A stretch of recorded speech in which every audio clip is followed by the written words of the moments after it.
So, with Minnesota's pass rush clearly suffering without the help of, stud pass rusher Danielle Hunter, I think we saw that very clearly in the game against Green Bay. And Yannick Ngakoue wasn't really on the field all the time, and I assume that probably has to do with the fact he wasn't really practicing until 2 weeks prior to the game. And but at the end of the day, Rodgers is only pressured on 7 times of those dropbacks that he had. And that's really not good enough because anytime you only have 7 pressures, you're essentially giving the quarterback all day to throw. And when you give him all day to throw, eventually someone's going to get open no matter how good your corners are, let alone really young corners that may be in their, first season. And in Mike Hughes' case, is not his first season, but it's his first season as a unquestioned starting player. Same with Holton Hill, and I think we saw that yesterday in the game. And so, how do we fix it? I think we can fix it using Barr to defensive end potentially.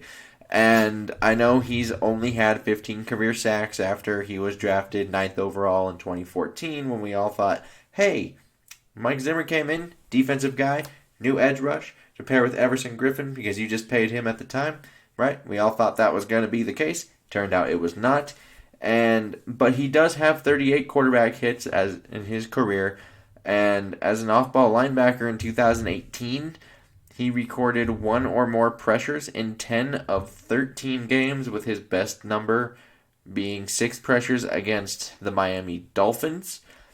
And he did finish with a 79.7 pass rush grade, which was 5th for his position, and he was first in pass rush productivity. Now, those were all PFF numbers. I know some people don't like them, some people do, but it's kind of what I could find on this. And this would mean Eric Wilson would have to have a far more increased role in the defense, because right now the two main nickel linebackers are Kendricks and Barr. So if Barr is down at the end spot, that means someone needs to take Barr's other spot. And I'm pretty sure the guy would be Eric Wilson. So, and I think it is pretty comparable to Barr. Like if you look at their 2019 stats,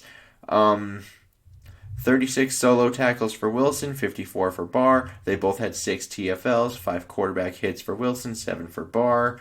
Wilson was targeted 25 times, allowed 18 of those, 55 times for Barr, 138 yards allowed by Wilson, 372 by Barr, 7.7 yards per completion for Wilson, 9.3 on Barr.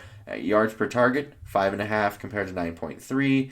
And Wilson allowed 1 score compared to Barr's 3. And the rating was 98.4 versus 101.5. And then, if you want to go into snap percentage, Wilson played 35% while Barr was playing 85%.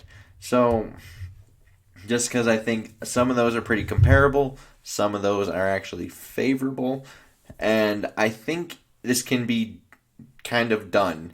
And especially if Hunter is gone longer than those 3 games, you're certainly going to need to find a way to get a pass rush. Now, I think Yannick Ngakoue is going to have a larger role in this defense as it gets, further on in the season.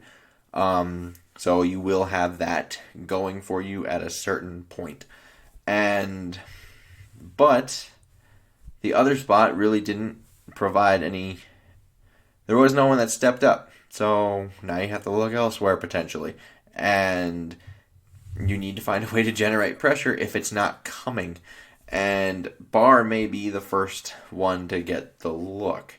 Even if it's just in third down situations, that would probably be even better than other things. Because Barr has 19 combined pressures between 2019 and 2018. And that's on 159 pass rushing snaps. These numbers are going to be all from Pro Football Reference, by the way. And I know that may not sound like a lot, but he has played a total of 1,737 snaps in that same time frame. So 9% of his snaps are actually pass rushing snaps. And just over the last 2 seasons, of course. But 12% of his 159 pass rushing snaps have actually resulted in a pressure. So he can be highly productive in this, and we've seen him beat left tackles and guards before in the NFL. It's just they don't always unleash him. So I do think it would be questionable whether or not he may be able to hold up on the in the run with his hand in the dirt. But I think for sure you could at least use him in third down pass rushing situations and put Ifadi back on the inside where he is highly productive. And now all of a sudden you go from no pass rush to maybe having some semblance of a pass rush. And who knows, maybe even you can get Hunter back and you can kind of keep this going because we've seen Hunter work on the inside as well. And then you can have a really nice third down package potentially.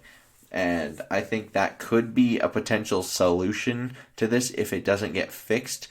DJ Wanham was also inactive yesterday for the game, so there's potential there as well. They could activate him, maybe deactivate somebody, whether that be, I don't know if they would do it to Ifadi, but you could look at a guy like Eddie Yarbrough, who could potentially be on the inactive list versus DJ Wanham if they didn't like what they saw.